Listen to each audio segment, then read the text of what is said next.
سردار مراد خانزادہ اس وقت بیٹھک میں بیٹھا ہوا تھا۔ ابھی تھوڑی دیر پہلے اس کے کچھ دوست وہاں سے گئے تھے۔ وہ ڈیرے کے معاملات کو دیکھ رہا تھا جب بیٹھک کا دروازہ ایک زوردار آواز سے کھلا اور ہانیہ تن فن کرتی ہوئی اندر داخل ہوئی۔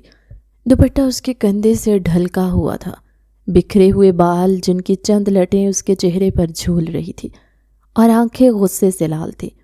مراد نے اسے دلچسپی سے دیکھا اور فائل کو سائیڈ پر رکھ کر مکمل طور پر اس کی طرف متوجہ ہو گیا۔ یہ کیا طریقہ ہے خانم؟ اس نے اپنے بھاری مخصوص نرم لہجے میں سوال کیا۔ ہانیہ میں اس کے انداز مخاطب پر غور کیے بغیر اس کی آنکھوں میں آنکھیں ڈال کر بولی، آپ کی ہمت بھی کیسے ہوئی میرے معاملات میں دخل اندازی کرنے کی؟ اس نے مراد کی طرف انگلی اٹھا کر خون خوار لہجے میں سوال کیا تھا۔ دوسری طرف مراد کے سکون میں ذرا برابر بھی کمی واقع نہیں ہوئی تھی۔ وہ ابھی بھی اسی انداز میں ہی بیٹھا ہوا تھا۔ ہانیہ کے سوال کا جواب دینے سے پہلے اس نے ملازم کو اندر بلایا اور اسے حکم دیا کہ کسی کو بھی بیٹھک میں آنے کی اجازت نہ دی جائے۔ اگر کوئی جاننے والا آئے تو اسے دوسرے کمرے میں ٹھہرا دینا۔ ہانیہ اس دوران اسے کھا جانے والی نظروں سے دیکھ رہی تھی۔ ملازم وہاں سے رخصت ہوا تو مراد پھر سے ہانیہ کی طرف متوجہ ہو گیا۔ ہاں تو بولے، آپ کیا کہہ رہی تھی؟ میں نے تم سے بھی یہ پوچھا ہے کہ تمہاری ہمت بھی کیسے ہوئی میرے معاملات میں دخل اندازی کرنے کی؟ اب کی بار ہانیہ کا لہجہ اونچا ہو گیا تھا۔ پہلی بار مراد خانزادہ کے ماتھے پر ناگواری کے بل پڑے تھے۔ وہ اپنی جگہ پر اٹھ کھڑا ہوا اور سنجیدہ لہجے میں بولا، آپ کا جو بھی مسئلہ ہے آپ اس سکون سے مجھے بتائیں۔ اس طرح سے چیخنے چلانے کی ضرورت نہیں ہے، کیونکہ میں نہیں چاہتا کہ میری حویلی کی عورتوں کی آواز یہاں سے باہر نکلے۔ یہ سن کر وہ چھوٹے چھوٹے قدم اٹھاتی ہوئی اس کے بالکل سامنے جا کر کھڑی ہو گئی تھی۔ مراد نے بے ساختہ اس کے حسین وجود سے نگاہیں چرائیں۔ دوپٹہ کندھے سے ڈھلک گیا تھا۔ ہانیہ کی قمیض کا گلا تھوڑا سا ڈیپ تھا، جس کی وجہ سے اس کے نشیب و فراز بھی کافی حد تک واضح ہو رہے تھے، لیکن ہانیہ کو تو اس چیز کا ہوش ہی نہیں تھا۔ وہ اپنی جلتی ہوئی آنکھوں سے مراد کو مسلسل غصے سے گھور رہی تھی۔ ابھی بھی وہ دو ٹوک انداز میں بولی، میرا شمار آپ کے خاندان کی عورتوں میں نہیں ہوتا۔ یہ سن کر وہ عجیب سی انداز میں مسکرا دیا۔ اچھا تو پھر آپ کا شمار کن عورتوں میں ہوتا ہے؟ وہ ہلکا سا اس کے چہرے پر جھکتا ہوا بولا۔ پہلی بار ہانیہ کو اپنی غلطی کا احساس ہوا تھا کہ وہ جذبات میں آ کر اس کے کافی نزدیک ہو گئی تھی۔ وہ گڑبڑاتے ہوئے پیچھے کی طرف ہٹی، لیکن ٹیبل کے ساتھ ٹکرانے کی وجہ سے وہ اپنا توازن برقرار نہ رکھ پائی تھی۔ اس سے پہلے کہ وہ زمین بوس ہوتی، سردار مراد نے آگے بڑھ کر اسے اپنی مہربان بازوؤں میں تھام لیا تھا۔ خوف کے مارے ہانیہ اس کی شرٹ کو اپنی مٹھی میں جکڑ چکی تھی اور گہرے گہرے سانس لے رہی تھی۔ مراد نے پیار بھرے انداز میں اس کے ایک ایک نقش کو حفظ کیا۔ اسے یہ جنگلی بلی بہت پسند تھی۔ اس کا بس نہیں چلتا تھا کہ وہ اس جنگلی بلی کو اپنے اندر کہیں چھپا لے۔ اس نے ہانیہ کو سہارا دے کر کھڑا کیا اور پھر سے 2 قدم پیچھے کی طرف ہٹ کر کھڑا ہو گیا۔ آپ نے مجھے بتایا نہیں کہ آپ کا شمار کن عورتوں میں ہوتا ہے؟ اس کا لہجہ شرارتی تھا۔ دیکھے مسٹر مراد خانزادہ، وہ انگلی اٹھا کر دھمکیہ میں اس لہجے میں بولی، میں صرف کچھ عرصے کے لیے پاکستان آئی ہوں تاکہ میں کھل کر اپنی مرضی کی زندگی گزار سکوں۔ مجھے ان پابندیوں کی عادت نہیں ہے اور نہ ہی مجھے دوسروں کے حکم سننے کا شوق ہے۔ یہاں پر آنے سے پہلے آپ کو اس چیز کا اندازہ ہونا چاہیے تھا کہ حویلی کے کچھ قوانین ہیں اور کچھ اصول ہیں جن کو آپ نے ہر حال میں ماننا ہوگا، کیونکہ ان اصولوں میں کسی قسم کا کمپرومائز نہیں کر سکتا۔ اب آپ یہاں سے جا سکتے ہیں، کیونکہ جو مقصد آپ یہاں پر لے کر آئے ہیں وہ کسی بھی طور پر پورا نہیں ہو سکتا۔ میں آپ کو ہرگز اکیلے گھومنے کی اجازت نہیں دوں گا۔ یہ سن کر وہ بے چینی سے پہلو بدل کر رہ گئی تھی۔ آپ میرے ساتھ ایسا نہیں کر سکتے۔ میں اس حویلی کا سردار ہوں اور میں کچھ بھی کر سکتا ہوں، لیکن میں اس حویلی کا حصہ نہیں ہوں، وہ چیختے ہوئے بولی۔ اب کی بار مراد نے اس کے بازو پکڑ کر ایک جھٹکے سے اسے اپنے نزدیک کیا تھا۔ وہ ایک بار پھر سے اس کے سینے کے ساتھ جا کر لگی۔ مراد نے اس کی کمر میں اپنی گرفت مضبوط کی اور اس کی آنکھوں میں جھانکتا ہوا بھاری لہجے میں بولا، آپ کو آخری وارننگ دے رہا ہوں، دوبارہ اگر آپ نے اونچی آواز میں بات کی تو میں بہت برے طریقے سے پیش آؤں گا۔ میں آپ کے ساتھ سختی نہیں کرنا چاہتا ہوں، لیکن آپ ہر بار مجھے مجبور کر دیتی ہیں۔ اب آپ یہاں سے جائیں اور اپنے کمرے میں جا کر آرام کریں۔ امید ہے کہ آپ دوبارہ سے کوئی ہنگامہ کریٹ کر کے اپنے آپ کو مشکل میں نہیں ڈالیں گے، کیونکہ اگلی بار میں آپ کو زبان سے نہیں سمجھاؤں گا بلکہ سزا دوں گا، اور مجھے یقین ہے کہ آپ کو میری دی ہوئی سزا بالکل بھی پسند نہیں آئے گی۔ یہ کہہ کر مراد نے اسے خود سے دور دھکیلا۔ وہ غصے سے پاؤں پٹکتی ہوئی کمرے سے باہر نکل گئی۔ سمجھتا کیا ہے یہ اپنے آپ کو؟ اس نے اپنا سر دونوں ہاتھوں میں گرا دیا اور باقاعدہ طور پر اپنے بال نوچنے لگی تھی۔ اسے پاکستان میں آئے ہوئے تقریباً 6 مہینے گزر گئے تھے، اور ان 6 مہینوں میں ایک بار بھی اس کے باپ نے اس کی خبر نہیں لی تھی۔ دراصل 6 مہینے پہلے اس کی امی کا ایک کار حادثے میں انتقال ہوا۔ وہ بہت بری طرح سے ٹوٹ گئی تھی۔ اس کے بابا کو شروع سے ہی اس کی ماں میں کوئی انٹرسٹ نہیں تھا۔ بچپن سے ہی اس نے اپنی امی ابو کو لڑتے ہوئے دیکھا تھا اور اپنے باپ کو دوسری عورتوں کے ساتھ گھومتے ہوئے۔ چونکہ لندن میں ویسے بھی اس طرح کا ماحول نارمل تھا، وہ ہر روز ہی اپنے باپ کو کسی نہ کسی نئی عورت کے ساتھ دیکھتی تو اس کا دل خون کے آنسو روتا تھا۔ دوسری طرف اس کی ماں، جنہوں نے صرف اور صرف اپنی بیٹی کے لیے اپنے آپ کو سنبھالا ہوا تھا، ہانیہ کو پتہ ہی نہ چلا کہ وہ کب اپنے باپ سے دور ہو گئی۔ وہ اپنے باپ کی شکل دیکھنا بھی پسند نہیں کرتی تھی، اور اس سب کا ذمہ دار بھی اس کے بابا اپنی بیگم کو ہی سمجھتے تھے، اور اس بات کو بنیاد بنا کر اپنی بیگم کو مارتے تھے، جس کا ہانیہ کے ذہن پر بہت برا اثر پڑتا۔ جیسے ہی ہانیہ 18 سال کی ہوئی، وہاں کا ماحول دیکھ کر اس کی ماں کو فکر ہونے لگی، کہیں ایسا نہ ہو کہ ہانیہ بھی بگڑ جائے۔ وہ اسے اپنے ساتھ پاکستان لے کر جانا چاہتی تھی۔ ان دونوں نے مل کر پوری تیاری کی ہوئی تھی۔ ہانیہ کے بابا فرحاد صاحب کا ایسا کوئی ارادہ نہیں تھا، وہ وہیں پر رکنا چاہتے تھے تاکہ اپنے شغل کو کھلے عام پورا کر سکے۔ اپنی بیگم سے انہوں نے بزنس کا بہانہ کیا تھا، لیکن شمسہ بیگم کو تو سب کچھ صاف صاف معلوم تھا۔ وہ خاموش ہو گئی تھی، کیونکہ لہٰذا انہیں اپنی بیٹی کو بچانا تھا۔ جس دن ان کی فلائٹ تھی، اس سے 2 دن پہلے وہ کار حادثے میں فوت ہو گئی، لیکن اس کے بابا کو تو کوئی افسوس نہ ہوا۔ انہوں نے اپنی بیٹی کے ساتھ ہی میت کو پاکستان واپس بھجوا دیا۔ ہانیہ کو اپنے ددیال سے بھی نفرت تھی، کیونکہ بقول اس کے انہوں نے کبھی بھی اس کے بابا کو سمجھانے کی کوشش نہیں کی۔ اگر اس کی دادی جان یا پھر دادا جان اس کے بابا پر دباؤ ڈالتے تو وہ شاید کبھی بھی اس کی ماں کے ساتھ اس طرح کا سلوک نہ کرتے۔ پاکستان میں آنے کے بعد وہ پہلے سے بھی زیادہ بدتمیز ہو گئی تھی، کسی کو بھی خاطر میں نہیں لاتی، اور اگر اسے کوئی سمجھانے کی کوشش کرتا تو وہ 2 ٹوک انداز میں یہ کہہ کر بات ختم کر دیتی کہ میں بہت جلد یہاں سے اپنے ملک واپس چلے جاؤں گی، اس لیے مجھے یہاں کے ماحول میں ڈھالنے کی کوشش نہ کرو تو بہتر ہے۔ دادا جان کو سمجھ نہیں آ رہا تھا کہ وہ اپنی پوتی کو کیسے سنبھالیں۔ انہیں رہ کر اپنے بیٹے فرحاد پر بھی غصہ آ رہا تھا، اور اپنی بہو کے لیے بھی افسوس ہو رہا تھا، کیونکہ انہوں نے شمسہ بیگم کو جب بھی کال کی تو جواب میں انہیں یہی سننے کو ملا تھا کہ میں بالکل ٹھیک ہوں اور یہاں پر سب کچھ نارمل ہے۔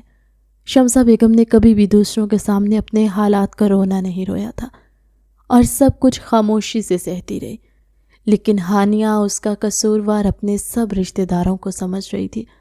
حویلی میں اسے سب سے زیادہ جس شخص سے نفرت تھی وہ تھا سردار مراد خان زادہ، جو پہلے ہی دن سے اسے زہر لگتا تھا، اور وجہ تھی مراد کا رعب اور دبدبہ، چونکہ وہ 3 گاؤں کا سردار تھا اور اس کے ساتھ ساتھ بہت بڑا بزنس ٹائکون بھی تھا۔ سیاست کی دنیا میں بھی وہ چھوٹی سی عمر میں اپنا نام بنا چکا تھا۔ ہزاروں لوگ اس کے دیوانے اور چاہنے والے تھے، لیکن اس کے باوجود بھی وہ بہت ہی عاجزی کا اظہار کرتا۔ وہ کسی کے ساتھ زیادتی ہوتا ہوا نہیں دیکھ سکتا تھا، اور اپنے گھر والوں کے ساتھ بھی اس کا رویہ بہت اچھا تھا۔ اسے لوگوں کو اپنے مطابق ڈھالنا آتا تھا، اور وہ لوگوں کو کنٹرول کرنے کا ہنر بخوبی جانتا تھا۔ ابھی تک اس نے ہانیہ کو کنٹرول نہیں کیا تھا، وہ اسے سنبھلنے کے لیے تھوڑا سا وقت دے رہا تھا، لیکن اب اسے یہ بھی ریئلائز ہو رہا تھا کہ وہ اسے جتنا زیادہ وقت دے گا وہ لڑکی اس سے اتنا ہی دور ہوتی جائے گی۔ ان 6 مہینوں میں پہلی بار مراد نے اس پر پابندی لگائی تھی۔ دراصل کچھ دن پہلے ہی گاؤں میں چودھری کی بیٹی کی شادی ہوئی۔ ہانیہ حویلی کی عورتوں کے ساتھ شادی پر شرکت کرنے کے لیے گئی۔ وہاں پر سب کچھ اس کے لیے نیا تھا اور بہت زیادہ انٹرسٹنگ بھی تھا۔ وہاں پر اس کی کچھ لڑکیوں کے ساتھ بات چیت ہوئی جو کہ اسلام آباد سے تھی اور یونیورسٹی کی اسٹوڈنٹس تھی۔ ہانیہ کو وہ لڑکیاں بہت اچھی لگی کیونکہ وہ اسی کی نیچر کی تھی، اور ان لڑکیوں کے کہنے پر ہی ہانیہ نے فیصلہ کیا کہ وہ ان کے ساتھ گھومنے کے لیے جائے گی۔ لندن میں تو ویسے بھی یہ سب کچھ نارمل تھا، اسے لگ رہا تھا کہ پاکستان میں بھی یہ چیزیں نارملائز ہوں گی۔ اور دوسرا، اس نے ایک اور بڑا فیصلہ کیا کہ وہ جب تک یہاں پر تب تک ٹائم پاس کے لیے یونیورسٹی میں ایڈمیشن لے لے گی، کیونکہ اگر وہ اسی طرح سے گھر میں فارغ بیٹھی رہی تو وہ پاگل ہو جائے گی۔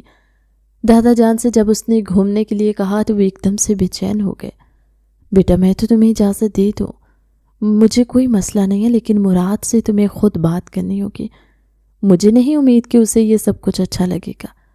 ہانیہ نے یہ سننا تھا تو وہ ہتھے سے اکھڑ گئی۔ دادا جان، یہ میری زندگی ہے اور میری زندگی کے فیصلے کرنے کا اختیار صرف اور صرف میرے پاس ہونا چاہیے، میں کسی 2 ٹکے کے سردار کی پابند نہیں ہوں۔ اس نے بدتمیزی کا مظاہرہ کیا اور تن فن کرتی ہوئی تائی جان کے کمرے میں چلی گئی۔ تائی جان نے بھی اسے حوصلہ دیا، لیکن پھر جب بعد میں ناشتے کی ٹیبل پر مراد سے تذکرہ کیا گیا تو اس نے صاف الفاظ میں منع کر دیا تھا کہ میں ہرگز برداشت نہیں کروں گا حویلی کی عورتیں باہر آوارہ لڑکیوں کے ساتھ جا کر گل چھڑے اڑائیں۔ اس نے بہت سخت الفاظ استعمال کیے تھے۔ بعد میں جب ہانیہ کو اس کی کزن نور نے اس بارے میں بتایا تو وہ غصے سے بے قابو ہو گئی۔ اسے لگا تھا وہ ضد کر کے اپنی بات منوا لے گی، لیکن مراد جیسے شخص کے سامنے اس کی ضد کا بھی کوئی فائدہ نہیں تھا، کیونکہ وہ اپنے اصولوں کا پابند تھا۔ ابھی بھی اس سے بحث کرنے کے بعد ہانیہ جھلے پیر کی بلی بنی اپنے کمرے میں چکر کاٹ رہی تھی۔ اس کے دل کو کسی بھی طور پر سکون نہیں مل رہا تھا۔ یا میرے اللہ، میں کیا کروں؟ تھک کر اس نے اپنا سر دونوں ہاتھوں میں گرا دیا اور باقاعدہ طور پر اپنے بال کھینچنے لگی۔ میں تو یہاں پر بالکل قید ہو کر رہ گئی ہوں، اگر ایسا ہی چلتا رہا میں نفسیاتی مریضہ بن جاؤں گی۔ ایک بار پھر سے اس کی آنکھیں آنسوؤں سے بھیگنے لگی تھی۔ ایسا نہیں تھا کہ حویلی والے اس کے ساتھ سوتیلوں والا سلوک کرتے تھے، سب لوگ ہی اس کا بہت خیال رکھتے، اس کے آگے پیچھے گھومتے تھے۔ دادی جان کی زبان تو اسے بیٹی بیٹی کہتے نہ تھکتی، اور تائی جان بھی 24 گھنٹے بس اسی کے گن گاتی رہتی۔ اس کی ایک وجہ یہ بھی تھی کہ اس نے تائی جان کو سکن کیئر کرنا اور بال ڈائی کرنے کے ریلیٹڈ ڈیفرنٹ چیزیں سکھائی تھی جن کا انہیں بہت شوق تھا، لیکن انہیں آئیڈیا نہیں تھا۔ اس کے بعد ان کی ہانیہ کے ساتھ بہت اچھی دوستی ہو گئی۔ وہ بھی اس کا ہر طرح سے خیال رکھتی، مگر ہانیہ کو لگتا تھا کہ یہ سب کچھ جھوٹ ہے اور ان کی مسکراہٹیں بناوٹی ہیں، کسی کو بھی اس کے ذات میں دلچسپی نہیں ہے۔ اگر وہ اسے واقعی میں محبت کرتے ہوتے تو وہ بہت پہلے ان لوگوں کو پاکستان میں بلوا لیتے۔ یہی باتیں سوچ کر وہ 24 گھنٹے اپنا دل جلاتی رہتی۔ ابھی بھی وہ انہی سوچوں میں ڈوبی ہوئی تھی کہ اچانک ہی اس کا موبائل بجا۔ اسکرین پر اس کی اسی دوست کا نمبر جگمگا رہا تھا جسے وہ شادی پر ملی تھی۔ اس نے جلدی سے کال اٹینڈ کی تو دوسری طرف ایزل کی پرجوش آواز میں اس کے کانوں میں گھوم گئی۔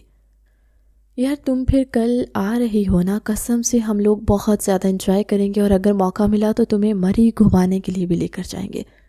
یہ ویسے بھی اسلام آباد سے زیادہ دور نہیں ہے، اگر ممکن ہو سکے تو گھر والوں سے ایک رات اسٹے کی اجازت مانگ لو۔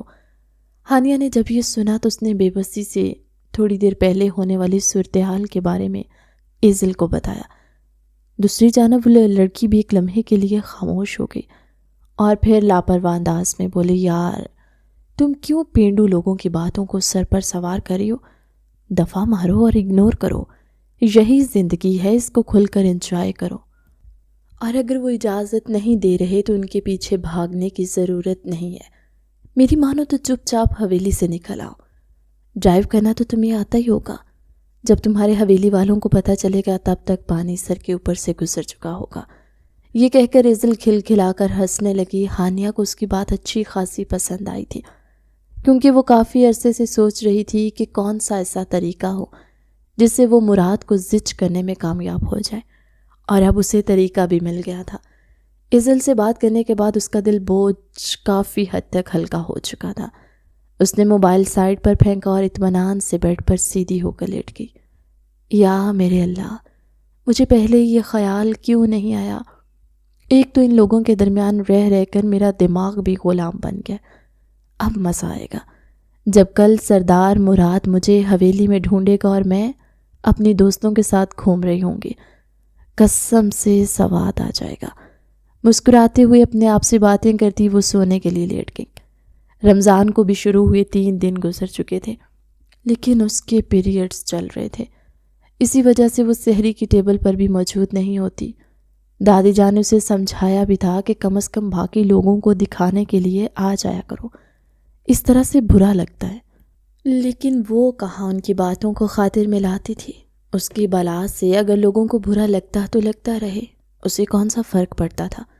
صبح سویرے اس نے ڈرائیور سے گاڑی کی چابی لی تھی۔ وہ بیچارہ گڑبڑا گیا اور کانپتے ہوئے لہجے میں بولا، بی بی جی ایسا مت کرے، اگر صاحب کو پتہ چل گیا تو وہ بہت زیادہ غصہ کریں گے۔ میں آپ کو گاڑی کی چابی نہیں دے سکتا ہوں۔ دیکھو بخشو، اگر تم نے مجھے گاڑی کی چابی نہ دی تو میں تم پر کوئی الزام لگا کر حویلی سے ہمیشہ کے لیے نکلوا دوں گی، تب تو تمہارے ساتھ اور بھی بہت زیادہ برا ہوگا۔ لیکن ابھی کم از کم تم اپنے صاحب کو یہ تو جا کر بتا سکتے ہو کہ بیگم صاحبہ تم سے زبردستی لے کر چلی گئی تھی۔ اس طرح سے ساری بات مجھ پر آ جائے گی اور تم بچ جاؤ گے۔ وہ دیدہ دلیری کا مظاہرہ کرتے ہوئے ڈرائیور کو مشورے دے رہی تھی، جبکہ ڈرائیور پل بھر کے لیے حیران رہ گیا تھا اور پھر دھیمے لہجے میں بولا تھا، بی بی جی کیا آپ کو صاحب جی سے ڈر نہیں لگتا؟ وہ غصے کے بہت تیز ہیں اور اگر کوئی بھی کام ان کے مزاج کے خلاف ہو جائے تو وہ پورا آسمان سر پر اٹھا لیتے ہیں۔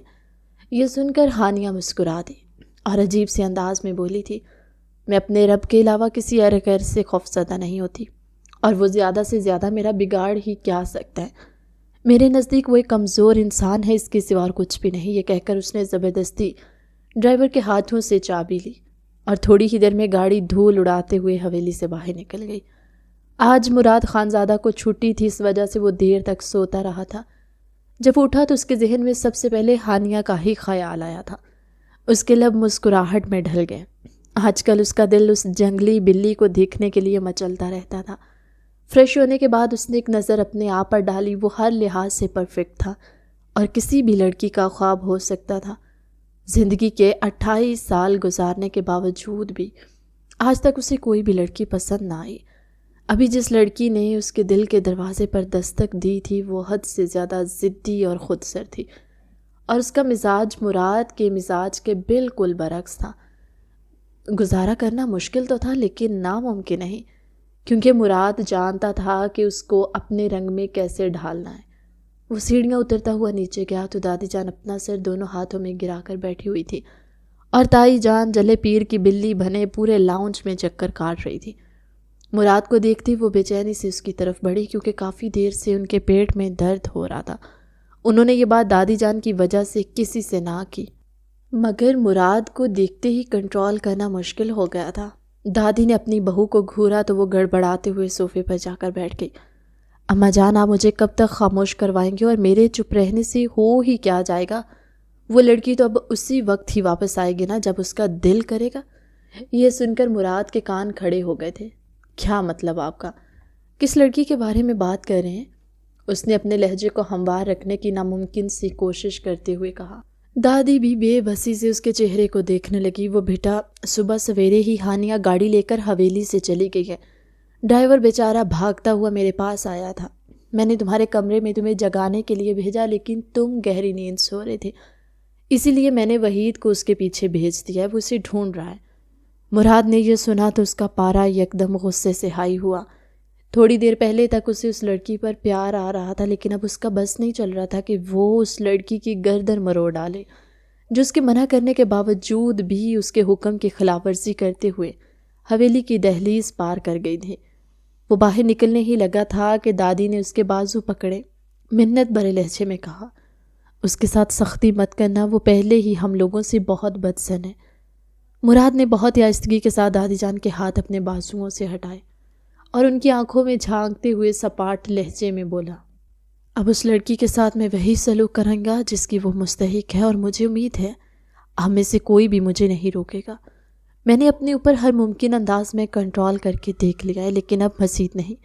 خوش قسمتی سے محترمہ اسی کی گاڑی لے کر گئی تھی اور اس بارے میں محترمہ کو معلوم نہیں تھا۔ مراد نے اپنی گاڑی میں ٹریکنگ ڈیوائس لگائی ہوئی تھی اور اب یہ لوکیشن ایک ویران جگہ کی شو ہو رہی تھی جو کہ اسلام آباد سے کافی فاصلے پر تھی۔ مراد کو شدت سے کچھ غلط ہونے کا احساس ہوا اور اسے رہ رہ کر اس بے وقوف لڑکی پر غصہ آ رہا تھا جو یوں منہ اٹھا کر انجان عورتوں کے ساتھ گھومنے کے لیے نکل پڑی تھی۔ جب وہ اس جگہ پر پہنچا تو وہاں پر ایک چھوٹی سی عمارت تھی جو زیر کنسٹرکشن تھی۔ آخر اس کا یہاں پر کیا کام ہو سکتا تھا؟ مراد چھوٹا بچہ نہیں تھا، اس لیے فوراً سمجھ گیا تھا۔ اس نے اپنے ایک انسپیکٹر دوست کو بھی کال کر کے بلا لیا تھا۔ جب وہ وہاں پر پہنچا تو اس کی کزن کرسی کے ساتھ بندھی ہوئی تھی۔ قریب ہی چند لڑکیاں کھڑی تھی۔ ایک لڑکے نے ہانیہ کے چہرے کو اپنے ہاتھوں میں دبوچا ہوا تھا اور موبائل کو اس کے چہرے کے سامنے کیے اس کے ویڈیو بنا رہا تھا۔ ہانیہ چھوٹے بچوں کی طرح پھوٹ پھوٹ کر رو رہی تھی۔ تکلیف اور بے بسی کے مارے اس کا برا حال تھا۔ اس کے وہم و گمان میں بھی نہیں تھا کہ وہ سب لوگ ایک انتہائی گھٹیا گینگ کا حصہ ہیں جو اسی طرح سے لڑکیوں کو ٹریپ کر کے ان کے ویڈیوز بنا کر ڈارک ویب سائٹس پر بیچتے ہیں اور اپنا مطلب پورا کرنے کے بعد ان لڑکیوں کو دھمکیاں دے کر واپس بھیج دیتے۔ اگر کسی کو بھی بتانے کی کوشش کی تو یہ ویڈیوز ڈارک ویب سائٹ کے ساتھ ساتھ پورے پاکستان میں بھی نشر ہو جائیں گی، اور ابھی وہ لڑکیاں اس کے ساتھ بھی یہی سب کچھ کہہ رہی تھیں۔ ہانیہ جس نے اپنی ضد میں یہ حرکت کی تھی اب بے بسی کی مورت بنی ہوئی بیٹھی تھی۔ اچانک ہی مراد کی وہاں پر آواز گونجی تو وہ سب لوگ اس کی طرف متوجہ ہو گئے۔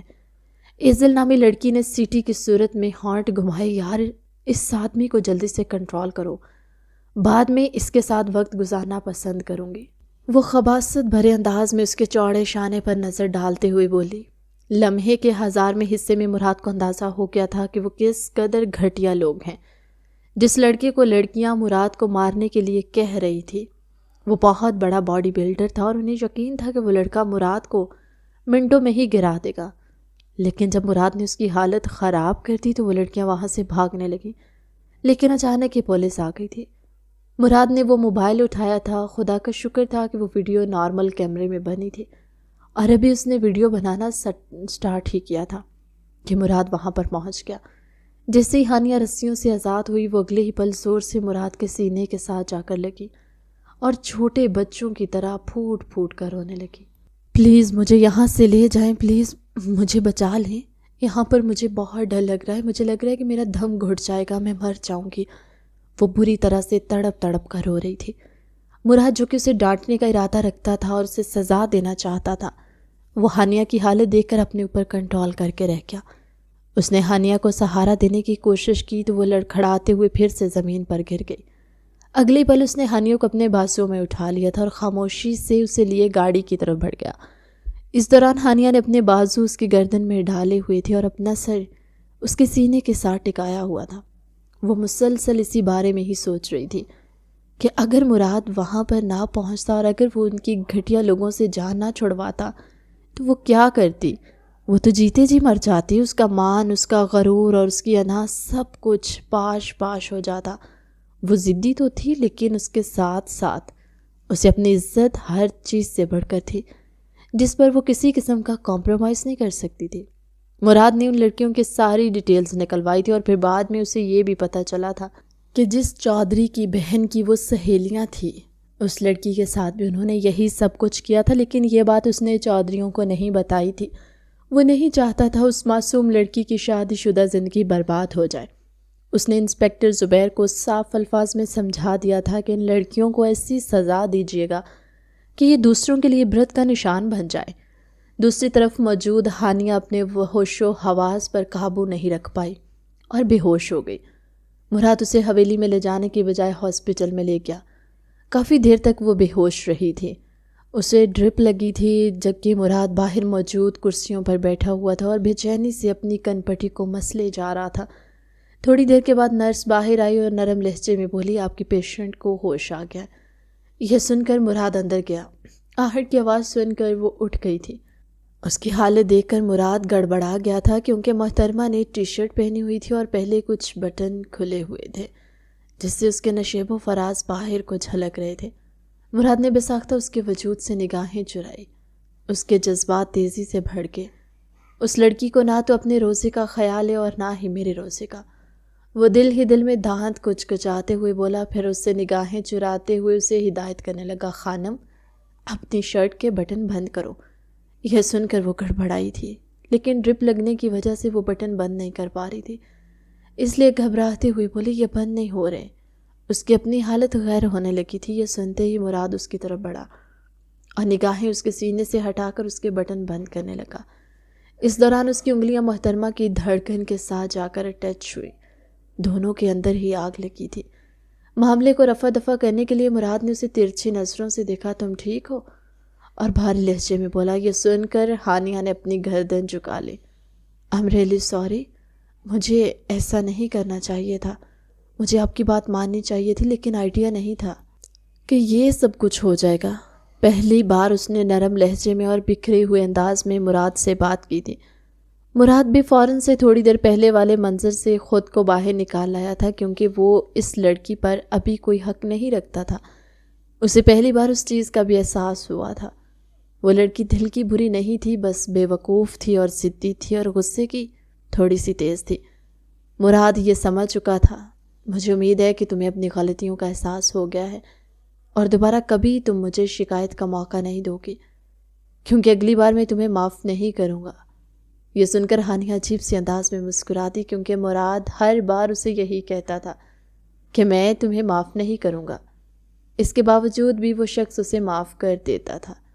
اس وقت پل بھر کے لیے ہانیہ کا دل دھڑکا تھا، لیکن جب اسے یہ خیال آیا کہ مراد اسی حویلی سے تعلق رکھتا ہے اور اس میں انہی لوگوں کا خون ہے جن کا خون اس کے باپ میں تھا، تو وہ پھر سے سنبھل گئی، کیونکہ وہ اپنی ماں جیسی غلطی نہیں کر سکتی تھی۔ حسن اور پرسنالٹی سے متاثر ہو کر وہ اپنی زندگی کو خطرے میں نہیں ڈال سکتی تھی۔ واپسی کا پورا راستہ خاموشی میں گزر گیا۔ مراد نے اس کی مدد کی تھی، اس پر وہ اس کے احسان مند تھی۔ چند دن گزرے تو اس نے دادا جان سے یونیورسٹی کے حوالے سے بات کی۔ مراد نے اس بار بھی سختی سے منع کر دیا، کیونکہ اب وہ اس لڑکی کی بے وقوفیوں سے بہت حد تک واقف ہو گیا تھا۔ آپ سمجھتے کیا ہیں؟ وہ پھر سے لان میں اس سے بحث کرنے کے لیے پہنچ گئی۔ مراد نے سرسری سی نظر اس پر ڈھالی اور ٹھنڈے لہجے میں کہا، اپنے بارے میں تو مجھے کوئی خاص آئیڈیا نہیں ہے، لیکن تمہارے بارے میں یہ بات بہت اچھے طریقے سے جان گیا ہوں کہ تم کم عقل اور بے وقوف لڑکی ہو، جو کسی کی باتوں میں بھی آ سکتی ہو، اور ابھی تم بہت چھوٹی بھی ہو، تمہیں کسی چیز کا آئیڈیا بھی نہیں ہے۔ مسٹر مراد، میں پورے 18 سال کی ہو چکی ہوں، اور لندن میں 18 سال کا بچہ بالغ ہوتا ہے، یعنی وہ اپنی مرضی کا مالک ہوتا ہے۔ یہ سن کر مراد طنزیہ انداز میں ہنسا تھا۔ مس لگتا ہے آپ ابھی تک لندن میں ہی بیٹھی ہوئی ہیں، اس لیے وہاں کے ہی خواب دیکھ رہی ہیں۔ ہوش کی دنیا میں واپس آ جائیں، کیونکہ آپ پاکستان میں موجود ہیں اور یہاں پر لڑکی اپنے گھر والوں کی پابند ہوتی ہے، شادی سے پہلے اپنے ماں باپ کی اور پھر شادی کے بعد اپنے شوہر کی، اور یہ پابندی میرے مطابق بالکل جائز ہے، کیونکہ آپ جیسی کم عقل لڑکی کو زمانے کے بارے میں کوئی آئیڈیا نہیں ہے۔ آپ میری اتنی فکر کیوں کر رہے ہیں مسٹر مراد؟ میں چاہے جہنم میں کیوں نہ جاؤں، آپ کو اس چیز سے کیا فرق پڑتا ہے؟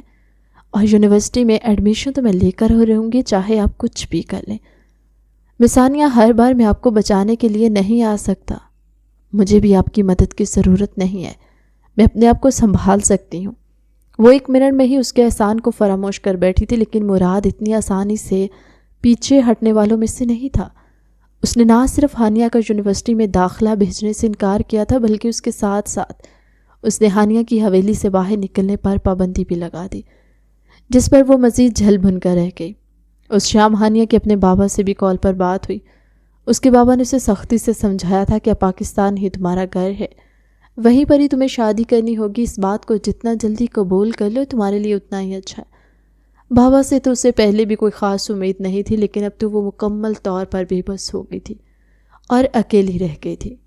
اسے ہر چیز سے کوفت ہو رہی تھی۔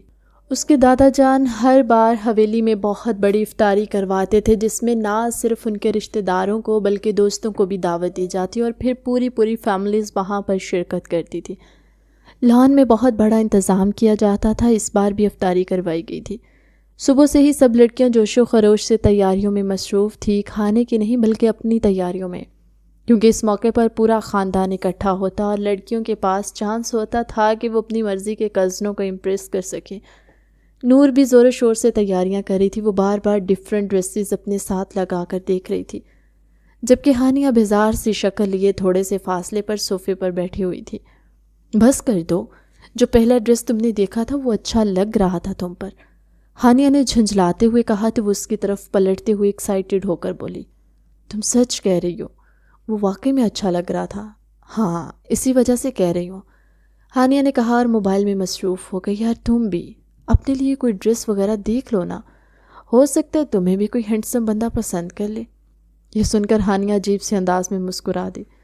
تمہیں کس نے کہا کہ مجھے یہاں کے لڑکوں کو امپریس کرنے کا شوق ہے؟ میرا دماغ خراب نہیں ہے جو میں یہاں کے پاگل اور نفسیاتی مردوں سے شادی کر کے پوری زندگی خوشیوں کے لیے ترستی رہوں۔ میرا اپنا ایک سٹینڈرڈ ہے، اور جب تک کوئی مرد اس سٹینڈرڈ پر پورا نہیں اترے گا تب تک میں شادی نہیں کروں گی۔ یہ کہہ کر نفرت سے سر جھٹکتے ہوئے وہ اٹھ کر واش روم میں گھس گئی تھی، جبکہ نور نے بے ساختہ خوف سے تھوک نگلتے ہوئے بند دروازے کو دیکھا۔ یا میرے اللہ، اگر اس بندی کو پتہ چل جائے کہ دادا جان اس کے اور مراد بھائی کے نکاح کے خواب دیکھ رہے ہیں، یہ تو پوری حویلی کو ہی آگ لگا دے گی۔ ویسے وہ منظر بھی دیکھنے والا ہوگا، اس دن تو پانی پت کی تیسری جنگ ہوگی۔ ڈریسز کو چھوڑ کر نور اب اس بارے میں سوچنے لگی، کیونکہ یہ معاملہ اسے ڈریسز سے بھی زیادہ انٹرسٹڈ لگ رہا تھا۔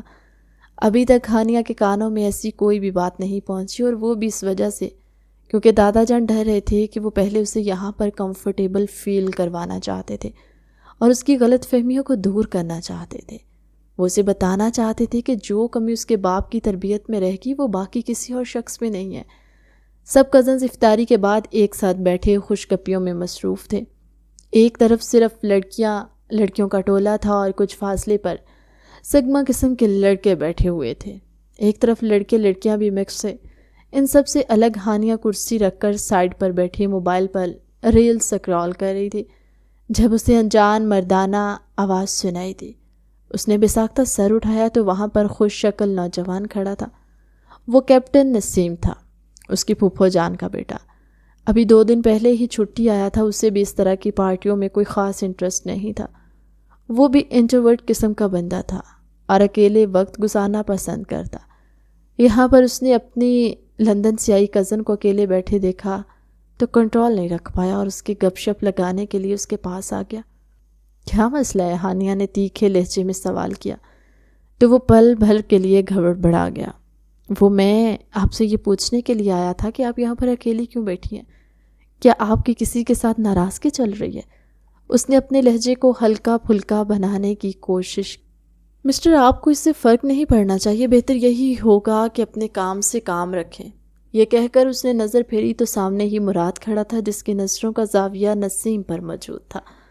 لمحے کے 1000ویں حصے میں محترمہ کو ساری کہانی سمجھ آ چکی تھی۔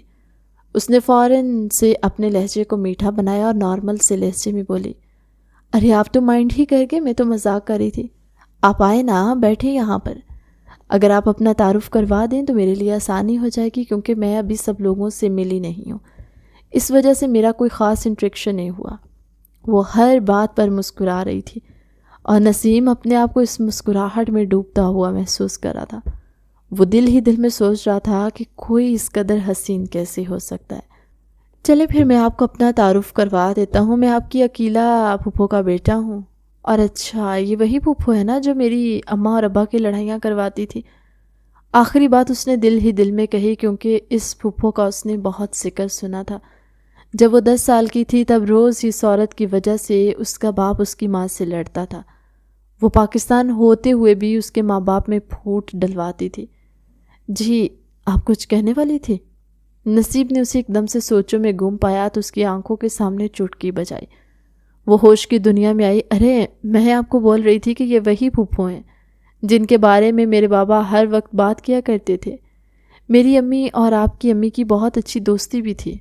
اس نے اپنے لہجے پر اچھا خاصا زور ڈھالتے ہوئے کہا تو وہ پھر سے گڑبڑا گیا تھا۔ آپ مجھے اپنے بارے میں مزید کچھ بتائیں نا۔ یہ کہتی ہے وہ ذرا سا اس کے نزدیک ہوئی تو تھوڑے ہی فاصلے پر کھڑے مراد کے صبر کا پیمانہ لبریز ہو گیا۔ اپنے ہاتھوں میں اٹھائے ہوئے ڈسپوزیبل گلاس کو اس نے غصے سے دبوچا تو کولڈ ڈرنک چھلکتی ہوئی قریب کھڑے تیمور کے کپڑوں پر جا گری۔ اوہ سالے، یہ کیا کر رہا ہے؟ وہ گڑبڑاتے اسے ڈانٹنے لگا، لیکن مراد تو اس کی طرف دیکھ ہی نہیں رہا تھا۔ جس جگہ پر اس کی نظریں ٹکی ہوئی تھیں وہ اگلے ہی پل اس جگہ پر پہنچ گیا تھا۔ ادھر آؤ، مجھے تم سے ضروری بات کرنی ہے، اس نے ہانیہ کو اپنی نظروں کے حصار میں لیتے ہوئے کہا تو اس نے ایک ادا سے اپنے بالوں کو سائڈ پر جھٹکا۔ ابھی میں تھوڑی سی مصروف ہوں، اپنے بیسٹ کزن سے بات کر رہی ہوں، آپ سے تھوڑی دیر کے بعد آ کر بات کرتی ہوں۔ وہ اس کی آنکھوں میں آنکھیں ڈھال کر تیکھے لہجے میں بولی۔ نسیم صاحب مراد سے اچھے خاصے خوفزدہ ہوتے تھے، اس لیے وہ اس کی نظروں کے مفہوم کو سمجھتا ہوا فوراً سے وہاں سے رفو چکر ہو گیا تھا۔ ہانیہ نے ناگواری سے اس کو جاتے ہوئے دیکھا تھا۔ بھگوڑا کہیں کا ڈرپوک انسان ڈر گیا۔ تمہارے علاوہ یہاں پر ہر کوئی مجھ سے ڈرتا ہے، اور تمہیں بھی ابھی تک میں نے اس وجہ سے ڈھیل دے رکھی ہے کیونکہ میں چاہتا ہوں تم مجھ سے ڈرنے کی بجائے مجھے سمجھو۔ میرے پاس اتنا فارغ وقت نہیں ہے جو میں آپ کو سمجھنے میں لگاؤں گی، وہ بدتمیزی کا مظاہرہ کرتے ہوئے بولی۔ خیر یہ بتاؤ، تم نے عید کی شاپنگ کر لی؟ یہ سوال پہلی بار کسی نے اس سے پوچھا تھا، ورنہ ہر کوئی تو اپنی ہی تیاریوں میں لگا ہوا تھا۔ وہ تھوڑی سی حیران ہوئی۔ آپ کو اس سے کیا مطلب؟ وہ پھر سے بدتمیزی کا مظاہرہ کرتی بولی۔ ویسے ہی پوچھ رہا تھا، اگر نہیں کی تو میں تمہیں کروا دوں گا اور بل بھی میری طرف سے ہی ہوگا۔ آپ مجھ پر اتنے مہربان کیوں ہو رہے ہیں؟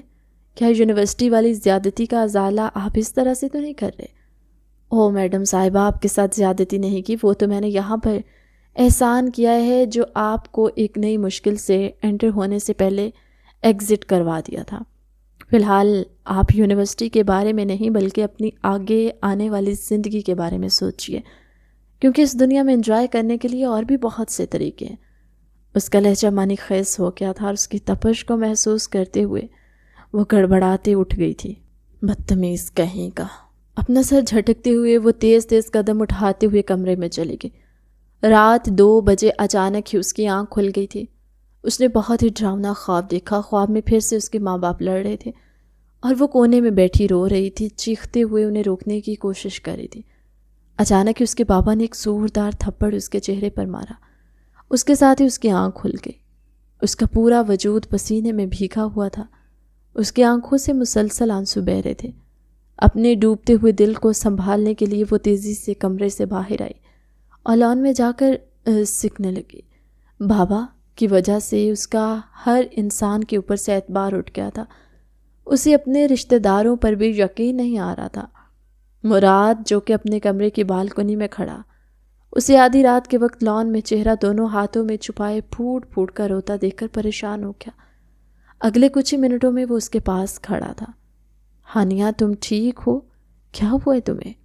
وہ یہ الفاظ سننے کے لیے بھی ترس گئی تھی، لیکن بچپن سے نہ تو اس نے دوست بنائے تھے اور نہ ہی کوئی ہمدرد جو اسے ہمدردی کے 2 بول بولتا۔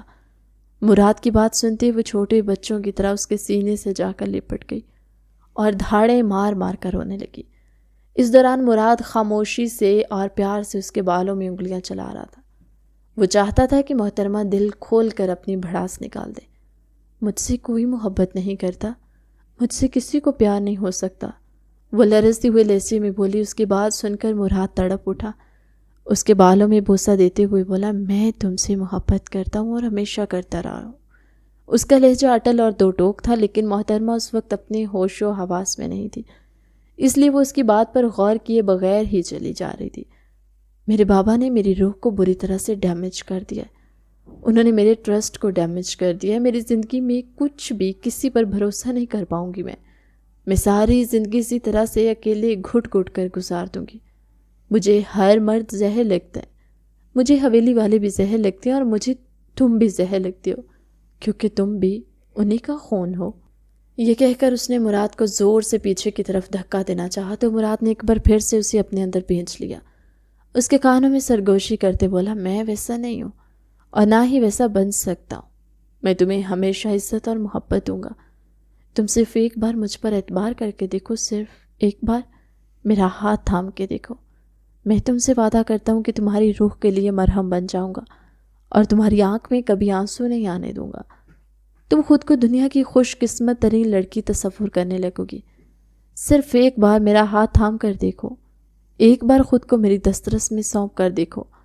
بولو، کیا تم مراد خان زادہ کو ایک موقع دو گی اور مجھ پر اعتبار کرو گی؟ ہانیہ نے نم آنکھوں سے اس کے سنجیدہ اور پرخلوص چہرے کو دیکھا۔ اس کی نظریں مراد کی آنکھوں میں ٹھہری محبت کو پڑھنے کی کوشش کر رہی تھی۔ ایک لمحے کے لیے اسے لگا کہ شاید یہ وہی کندھا ہے جس کی اسے برسوں سے تلاش تھی، لیکن اگلے ہی پل اس کے ذہن میں اپنے باپ کا وہ غسیلا چہرہ اور ماں کی بے بسی لہرائی۔ اس نے جھٹکے سے خود کو مراد کی گرفت سے آزاد کرایا اور 2 قدم پیچھے ہٹ کر کھڑی ہو گئی۔ رات کی خاموشی میں اس کو اپنی سانسوں کی آواز بھی سنائی دے رہی تھی۔ اعتبار، ہانیہ نے ایک تلخ ہنسی ہنستے ہوئے کہا۔ مراد خانزادہ، اعتبار ایک کانچ کی طرح ہوتے جو میرے بابا نے بہت پہلے توڑ دیا تھا۔ اب میں اس کی کرچیوں پر چل کر اپنے پاؤں زخمی نہیں کرنا چاہتے۔ آپ کو لگتا ہے آپ کی 2 محبت برے بول میرے برسوں کے دکھ مٹا دیں گے؟ آپ بھی صرف ایک مرد ہیں اور مرد صرف قابو کرنا جانتا ہے، محبت کرنا نہیں۔ یہ الفاظ کہہ کر ہانیہ نے مراد کے جواب کا انتظار نہیں کیا، بلکہ اپنے دوپٹے کے پلو کو ہاتھوں میں بھینچتی ہوئی تیزی سے بھاگتی ہوئی اندر کی طرف بڑھی۔ اس کے دل کی دھڑکنیں اس قدر تیز تھی کہ اسے اپنا دم گھٹتا ہوا محسوس ہو رہا تھا۔ کمرے میں داخل ہوتے ہی اس کے پیچھے مڑ کر دروازہ بند کیا اور اسے ٹیک لگا کر وہیں فرش پر بیٹھ گئی۔ اندھیرے کمرے میں اس کی سانسوں کی آوازیں گونج رہی تھی۔ ابھی چند لمحے پہلے جو کچھ ہوا تھا وہ کسی فلمی منظر کی طرح اس کی آنکھوں کے سامنے گھومنے لگا۔ میں نے یہ کیا کر دیا ہے؟ اس نے گھبراہٹ میں اپنے چہرے پر ہاتھ پھیرا۔ میں اس کے گلے کیوں لگی؟ کیوں میں نے اسے اپنی کمزوری دکھائی؟ اسے رہ کر مراد کے مضبوط حصار اور اس کے لمس کی تپش یاد آ رہی تھی، جس نے ایک لمحے کے لیے اسے دنیا جہان کے دکھوں سے بے نیاز کر دیا تھا۔ اسے شدید شرمندگی محسوس ہو رہی تھی کہ وہ لڑکی جو خود کو بہت مضبوط، خود مختار اور کسی کی پرواہ نہ کرنے والی سمجھتی تھی، وہ اتنی آسانی سے مراد خانزادہ کے سامنے پگھل گئی۔ کیا وہ واقعی مجھ سے محبت کرتا ہے یا یہ بھی اس کی کوئی چال ہے مجھے قابو کرنے کی؟ وہ سوچتی رہی۔ مراد کے وہ الفاظ کہ میں تمہاری روح کے لیے مرہم بن جاؤں گا اس کے کانوں میں بار بار گونج رہے تھے۔ ہانیہ نے آج تک اپنے باپ کے منہ سے اپنی ماں کے لیے کبھی محبت کا ایک لفظ نہیں سنا تھا۔ اس نے صرف چیخیں اور طنز سنے تھے۔ اس کے لیے یہ تصور کرنا بھی مشکل تھا کہ ایک مرد مرہم بھی بن سکتا ہے۔ وہ پوری رات بیڈ پر کروٹیں بدلتی رہی۔ کبھی اسے مراد کا وہ سنجیدہ چہرہ یاد آتا اور کبھی اس کا اپنا تلخ لہجہ اسے کاٹنے کو دھاڑتا۔ اس نے اپنے زہر سے کہا، اسے اس کے باپ کے ساتھ ملایا تھا، حالانکہ مراد نے اس کی جان بچائی تھی۔ میں نے بہت زیادہ بول دیا۔ اس نے تکیے میں منہ چھپا کر سوچا، اس کا کیا قصور تھا؟ اس نے تو صرف میرا ساتھ دینا چاہا تھا۔ یہ مراد کے عشق کی وہ پہلی دستک تھی جو ہانیہ کے دل کے اس بند دروازے پر ہوئی تھی، جسے وہ کبھی نہ کھولنے کا عہد کر چکی تھی۔ اسے پتہ بھی نہیں چلا کہ کب نفرت کی سونچی دیوار میں ایک چھوٹی سی دراڑ پڑ گئی، جس کے پار مراد کا مخلص چہرہ اب اسی پہلے سے مختلف نظر آنے لگا تھا۔ اگلے دن جب وہ سو کر اٹھی تو وہ کافی حد تک نارمل ہو گئی تھی، لیکن کل کا واقعہ ابھی بھی اس کے دماغ میں گھوم رہا تھا۔ صبح سے وہ چپ چپ سی تھی۔ اس نے کسی کے ساتھ بدتمیزی نہیں کی تھی۔ مراد جب لاؤنج میں آ کر بیٹھا تو وہ اس سے نگاہیں چرانے لگی۔ مراد نے بھی اس کو اگنور کیا تھا اور یہی تاثر دیا تھا کہ کچھ ہوا ہی نہیں۔ وہ معمول کی طرح بیٹھا دادی جان سے باتیں کر رہا تھا۔ جب دادی ہلکا سا اس کے کانوں میں جھکی، کیا تمہاری اس سے کوئی بات ہوئی ہے؟ یہ سن کر مراد نے نفی میں گردن ہلا دی۔ کیوں، کیا ہوا ہے؟ پتہ نہیں، صبح سے خاموش ہے، کسی سے بحث نہیں کر رہی، ورنہ تو صبح اٹھتے ہی شروع ہو جاتی تھی، اور آج اس نے کسی بات پر کوئی ہنگامہ کھڑا نہیں کیا۔ دادی جان کو اپنی پوتی کے ہنگاموں کی عادت ہو گئی تھی، اس لیے اب یہ سکون انہیں ہضم نہیں ہو رہا تھا۔ جبکہ مراد یہ سنتا ہوا سیدھا ہو کر بیٹھ گیا۔ پھر تو بہت ہی اچھی بات ہے، لگتا ہے آگے بھی اسے اس طرح کی 2-3 ڈوزز دینی ہوں گی۔ وہ دل ہی دل میں اپنے آپ سے مخاطب ہوا تھا۔ ڈیرے سے نکلنے سے پہلے اس کے دل میں شدت سے یہ خواہش جاگی کہ وہ ایک بار جا کر اس محترمہ کا دیدار کرے۔ جب وہ کچن میں داخل ہوا تو وہ زور و شور سے کھانا کھانے میں مصروف تھی۔ لا حول ولا قوت۔ اسے دیکھ کر مراد نے اپنے کانوں کو ہاتھ لگایا۔ رمضان میں تو تھوڑا سا لحاظ کر لو میڈم، صبح میری آنکھ نہیں کھل سکی تھی، اس وجہ سے روزہ نہیں رکھ پائی، مجھے کسی نے اٹھایا بھی نہیں تھا۔ وہ نگاہیں چراتے ہوئے بولی اور تیزی سے کیک اٹھا کر سائڈ پر رکھ دیا۔ وہ اس کے پہلو سے نکلنے ہی لگی کہ مراد اس کے سامنے جا کر کھڑا ہو گیا۔ آخر تمہارے دل کے گرد موجود دیواروں کو توڑنے میں مجھے کتنا ٹائم لگ جائے گا؟ مجھے تھوڑا سا گائیڈ کر دو، مجھے پتہ نہیں ہے کہ آپ کس بارے میں بات کریں۔ وہ پھر سے اسے نگاہیں چراتے ہوئے بولی، جس بارے میں کل بات کی تھی اسی بارے میں پوچھ رہا ہوں کہ تمہارے دل میں اپنی محبت پیدا کرنے کے لیے مجھے کتنی محنت کرنی پڑے گی۔ ہانیہ کے لیے بات کرنا مشکل ہو گیا تھا۔ اس نے مکمل طور پر اپنی گردن جھکا لی تھی اور انگلیاں چٹکھانے لگی۔ آپ کبھی بھی میرے دل میں اپنی محبت پیدا نہیں کر پائیں گے۔ آج اس کا لہجہ غصیلا نہیں تھا بلکہ لرز رہا تھا اور اس کا انداز بھی بہت دلچسپ تھا۔ لیکن مجھے تو ویسا نہیں لگ رہا، مجھے لگ رہا ہے کہ میں دل کے دروازے پر دستک دے چکا ہوں۔ وہ اس کے کانوں میں جھکتا دل فریب انداز میں کہتا تیزی سے کچن سے باہر نکل گیا۔ اس کے جانے کے کافی دیر کے بعد وہ ہوش کی دنیا میں آئی اور غصے سے سر جھٹکتے ہوئے بولی، یہ انسان اپنے آپ کو سمجھتا کیا ہے؟ اور مجھے کیا ہو گیا؟ میں کیوں اسے بار بار اپنے اوپر حاوی ہونے کی اجازت دے رہی ہوں؟ مجھے اسے اس کی اوقات بتانی ہوگی۔ اگلے دن سب لوگ عید کی شاپنگ پر گئے تھے مگر اسے جانے سے منع کر دیا تھا۔ اس نے اس کے لیے کپڑے نہیں بنوائے تھے۔ دادی جان اسے کہہ کہہ کر تھک گئی تھی لیکن وہ سنتی ہی نہیں۔ مراد شام کے وقت اسے زبردستی اپنے ساتھ لے کر گیا۔ وہاں پر جانے کے بعد وہ اس کے لیے کپڑے پسند کرنے لگا تو وہ تیزی سے بولی، مجھ پر اپنی مرضی مسلط نہ کریں۔ مراد نے فوراً اپنے کانوں کو ہاتھ لگایا اور پیچھے کی طرف ہو کر کھڑا ہو گیا۔ میڈم صاحبہ معذرت، آپ نہیں لے رہی تھی تو میں نے سوچا کیوں نہ آپ کی مدد کر دوں۔ پھر اس نے جس ڈریس کو تھوڑی دیر پہلے ہاتھ لگایا تھا محترمہ نے وہی ڈریس اٹھا کر پیک کروایا۔ یہ دیکھ کر وہ بھی زیر لب مسکرا دیا۔ بعد میں وہ اسے آئس کریم کھلانے کے لیے بھی لے کر گیا۔ وہ اسے چھوٹے موٹے سوالات کر رہا تھا، اس کی ذات میں دلچسپی لے رہا تھا۔ آج وہ غصہ کیے بغیر اسے اپنے بارے میں بتا رہی تھی اور اسے مزہ بھی آ رہا تھا کیونکہ پہلی بار وہ کسی کو اپنی ذات کے بارے میں ڈیٹیلز دے رہی تھی۔ بیچ بیچ میں وہ ڈر بھی رہی تھی کہیں وہ کچھ زیادہ تو نہیں بھول گئی۔ کبھی کبھار وہ ایک دم سے خاموش ہو جاتی۔ مراد اس کی حوصلہ افزائی کرتا۔ پھر جب مراد نے اس سے اس کے دوستوں کے بارے میں پوچھا تو وہ نفرت سے سر جھٹکتے ہوئے بولی، میں دوست نہیں بناتی، اور کیا میں اس چیز کی وجہ پوچھ سکتا ہوں؟ یہ سن کر اس نے زور و شور سے ہامے گردن ہلا دی۔ میری امی کی ایک دوست تھی، اس نے بابا کے ساتھ مل کر میری امی کو چیٹ کیا تھا۔ یہ کہہ کر وہ عجیب سے انداز میں ہنس دی۔ مراد نے اسٹیئرنگ پر اپنی گرفت مضبوط کر لی کیونکہ اس لڑکی کا ایکسپیرینس واقعی میں بہت برا رہا تھا۔ اسی وجہ سے تو وہ اپنے گرد ہول چڑھا کر بیٹھی ہوئی تھی اور آج مراد کو اس چیز کا بھی احساس ہوا تھا کہ جتنی سخت وہ بنتی ہے حقیقت میں وہ اتنی سخت نہیں ہے، بلکہ وہ تو ایک عام سی لڑکی ہے اور چاہے جانا اس کی بھی خواہش ہے۔ چاند رات میں بھی وہ زبردستی اسے مہندی لگوانے کے لیے لے کر گیا تھا۔ اب اس کی باتیں ماننے سے انکار نہیں کرتی تھی بلکہ اب اسے کافی حد تک مراد کی عادت ہونے لگی تھی اور اسے مراد کا ضد کرنا بھی اچھا لگتا تھا۔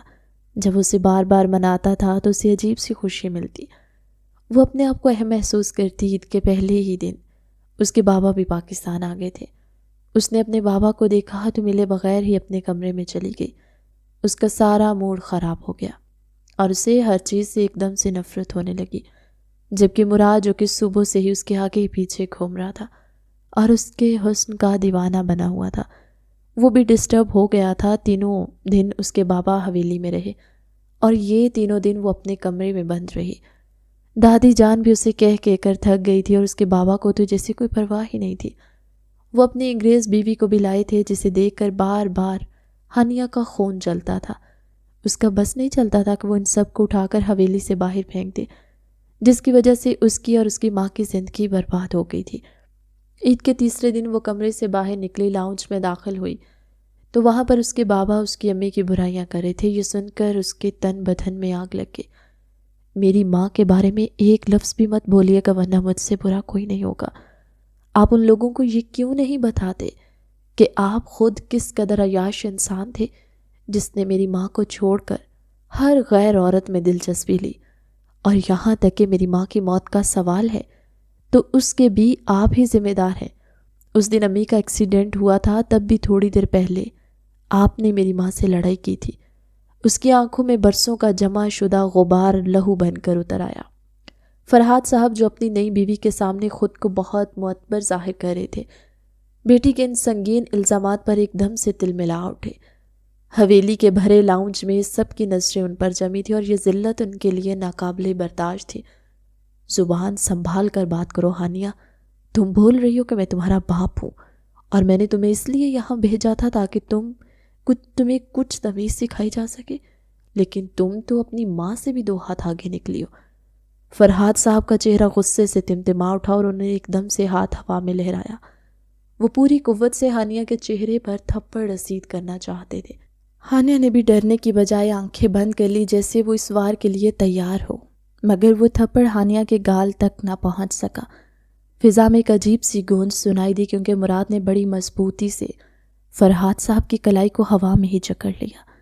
فرحات صاحب، آپ اس گھر کے مہمان ہیں اور میرے لیے قابل احترام بھی، لیکن ایک بات کان کھول کر سن لے۔ مراد کا لہجہ برف کی طرح ٹھنڈا مگر چٹان کی طرح مضبوط تھا۔ اس نے فرحات صاحب کی آنکھوں میں آنکھیں ڈال کر جتایا، دوبارہ کبھی میری عورت پر ہاتھ اٹھانے کی جرت مت کیجیے گا، ورنہ میں بھول جاؤں گا کہ آپ میرے سگے چچا ہیں۔ اس حویلی میں ہانیہ کی طرف اٹھنے والا ہر ہاتھ پہلے میرے وجود سے ٹکرائے گا۔ میری عورت، ان 2 الفاظ نے لاؤنج میں موجود ہر شخص کو ساکت کر دیا۔ ہانیہ، جس کا دل ابھی صدمے اور غصے سے دھڑک رہا تھا، ایک دم سے دنگ رہ گئی۔ اسے لگا جیسے وقت تھم گیا ہو۔ اس نے بے ساختہ مراد کی طرف دیکھا جو اس وقت ایک ڈھال بن کر اس کے سامنے کھڑا تھا۔ وہ مزید ایک پل بھی وہاں رکنا برداشت نہ کر سکی اور الٹے قدموں بھاگتی ہوئی اپنے کمرے میں چلی گئی۔ کچھ دیر بعد مراد ہانیہ کے کمرے کے باہر پہنچا۔ اس نے ہلکا سا دروازہ کھٹکھٹایا اور پھر خود ہی اندر داخل ہو گیا۔ ہانیہ بیڈ کے ایک کونے میں سمٹی بیٹھی تھی۔ اس کے بال بکھرے ہوئے تھے اور اس کی چوڑیاں ٹوٹی ہوئی تھی جن کو اس نے غصے میں آ کر توڑ دیا تھا۔ مراد نے گہری سانس لی اور بہت آہستگی سے اس کے قریب فرش پر بیٹھ گیا۔ ہانیہ کی ٹوٹی ہوئی چوڑیوں کی کرچیوں سے اس کی کلائی پر خراشیں آئی تھی جن سے ہلکا ہلکا خون رس رہا تھا۔ مراد نے نہایت نرمی سے اس کا ہاتھ اپنے ہاتھ میں لیا۔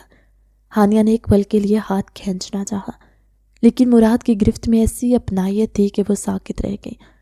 مراد نے رومال سے اس کی کلائیاں صاف کرنی شروع کی اور اپنا لہجہ بالکل مدھم رکھتے ہوئے بولا، خانم، یہ کانچ کی کرچیاں صرف ہاتھ زخمی نہیں کرتی، یہ روح کو بھی چھلنی کر دیتی ہیں، اور میں اب تمہیں مزید زخمی ہوتے نہیں دیکھ سکتا۔ اس نے ہانیہ کی آنکھوں میں دیکھا جہاں ابھی بھی صدمے اور بے یقینی کے بادل منڈلا رہے تھے۔ آج جو میں نے سب کے سامنے کہا وہ صرف تمہیں بچانے کے لیے نہیں تھا، وہ میرا حق تھا جو میں نے جتلایا۔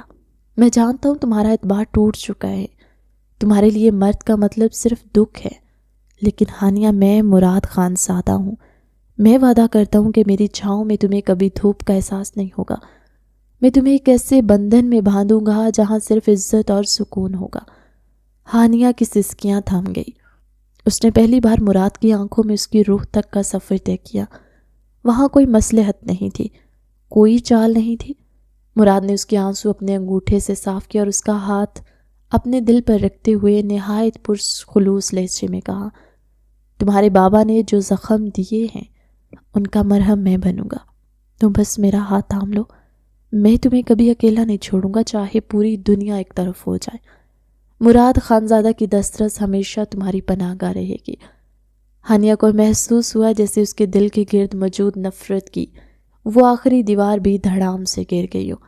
اس نے ایک لمبی سانس لی اور اپنا لرزتا ہوا ہاتھ مراد کے مضبوط ہاتھ پر رکھ دیا۔ یہ خاموش اقرار تھا کہ اس نے اپنی زندگی، اپنا مان اور اپنا سب کچھ مراد کے سپرد کر دیا ہے۔ مجھے آپ پر اعتبار ہے مراد۔ اس کے لبوں سے نکلا یہ ایک جملہ مراد کے لیے کائنات کی سب سے بڑی فتح تھی۔ اس نے ہانیہ کا ہاتھ چوم کر اسے یقین دلایا کہ اب سے اس کا ہر دکھ مراد کا ہے۔ کچھ ہی دنوں کے بعد ان کی بہت دھوم دھام سے رخصتی ہوئی۔ مراد کمرے میں گیا تو وہ بیڈ پر سمٹ کر بیٹھی تھی۔ اسے دیکھتے ہی بوکھلا گئی اور فوراً سے اپنا سر جھکانے پر مجبور ہو گئی۔ یہ دیکھ کر مراد کے لبوں پر مسکراہٹ پھیل گئی۔ اپنے دل کے اظہار کے بعد اس نے محترمہ کو اپنی باہوں میں سمیٹا اور بہت پیار کے ساتھ بیڈ پر لیٹ گیا۔ وہ اپنی آنکھیں میچ چکی تھی اور اس کی سانسیں بہت تیز تھی۔ مراد نے جیسے اس کے ہونٹوں پر اپنے ہونٹ رکھے تو وہ بن پانی مچھلی کی طرح تڑپی، لیکن مراد اس کی کمر پر اپنے دونوں ہاتھ مضبوطی سے جما کر اسے مکمل طور پر کنٹرول کر چکا تھا۔ ریلیکس، اس کے کانوں میں جھکتا سرگوشی کرتے ہوئے بولا تو اس نے بے اختیار اپنے ہاتھ مراد کے کندھے پر رکھے۔ ان دونوں کی سانسیں ایک دوسرے کے ساتھ الجھ رہی تھی اور مراد کا ایک ہاتھ اس کی دھڑکنوں پر مسلسل چل رہا تھا۔ کبھی وہ اس کی دھڑکنوں پر ہاتھ پھیرتا تو کبھی وہ اس کی دھڑکنوں کو اپنی دسترس میں لے لیتا۔ اس دوران وہ مسلسل بے چینی سے سسک رہی تھی اور اس کی گرفت میں لوٹ پوٹ ہو رہی تھی۔ میں نے کہا نا ریلیکس ہو جاؤ، آپ مجھے بے چین کر رہے ہیں، وہ برا سا منہ بناتے ہوئے بولی۔ تھوڑا سا صبر کر لو، بے چینی ختم ہو جائے گی، اس کے بعد صرف اور صرف مزے ہوں گے۔ وہ اس کے گالوں کو پیار سے چومتے ہوئے بولا۔ اس لڑکی کو ہینڈل کرنا بہت آسان تھا، اتنا تو مراد کو اندازہ ہو گیا تھا۔ وہ اسے دوبارہ سے اپنی گرفت میں سمو کر اس کے ہونٹوں کو چومنے لگا۔ اس بار وہ قطرہ قطرہ اس کے ہونٹوں کو پی رہا تھا اور اس کے ہاتھ مسلسل محترمہ کی کمر پر رنگ رہے تھے۔ جیسے ہی اس نے اپنا ہاتھ ہانیہ کے شرٹ کے اندر کیا تو وہ گڑبڑاتے ہوئے اٹھ بیٹھی اور تیزی سے نفی میں سر ہلانے لگی۔ تم میری ہو، میں تم پر پورا پورا حق رکھتا ہوں، تم مجھے میرا حق وصول کرنے سے نہیں روک سکتی ہو پیاری لڑکی، مگر مجھے بہت شرم آ رہی ہے، وہ تڑپتے ہوئے بولی۔ جلد ہی تمہاری یہ شرم بھی دور ہو جائے گی، یہ کہتی وہ اس کی گردن پر جھک گیا اور اس کی گردن کو چومنے لگا۔ پھر اس کے بعد وہ اس کے سینے پر آ کر رک گیا تھا۔ اس دوران وہ اس کی قمیص کی زپ کو بھی کھول رہا تھا۔ جیسے اس نے شرٹ کو محترمہ کے وجود سے الگ کیا تو وہ ہوش کی دنیا میں آئی اور زور سے اس کے سینے کے ساتھ جا کر لگی۔ اس کے لمس کو محسوس کرتے مراد کے جذبات پھر سے بھڑکنے لگے۔ وہ جنونی انداز میں اسے اپنی گرفت میں جکڑتے ہوئے بولا، تم سوچ بھی نہیں سکتی کہ تم نے مجھے اپنا کس حد تک دیوانہ بنا دیا ہے، تمہارا یہ لمس مجھے بے قابو کر دیتا ہے۔ وہ اس کی گردن اور سینے پر انگلیاں چلا رہا تھا جبکہ وہ اس کے ہاتھوں کو تھامنے کی کوشش میں ہلکان ہو رہی تھی۔ جیسے جیسے رات ڈھلتی جا رہی تھی وہ دونوں ایک دوسرے میں ڈوبتے جا رہے تھے۔ مراد نے بہت ہی پیار کے ساتھ اسے خود میں سمیٹا تھا۔ شادی کے اگلے کچھ دنوں میں ہی ہانیہ کو احساس ہو گیا تھا کہ مراد پر یقین کرنے کا فیصلہ بہترین تھا۔ کہانی کیسی لگی کمنٹ سیکشن میں اپنی قیمتی رائے کا اظہار ضرور کیجیے گا۔ آپ کا فیڈ بیک ہمارے لیے بہت خاص ہوتا ہے۔ ملتی ایک نئی کہانی کے ساتھ ہماری اگلی ویڈیو میں، تب تک اللہ حافظ۔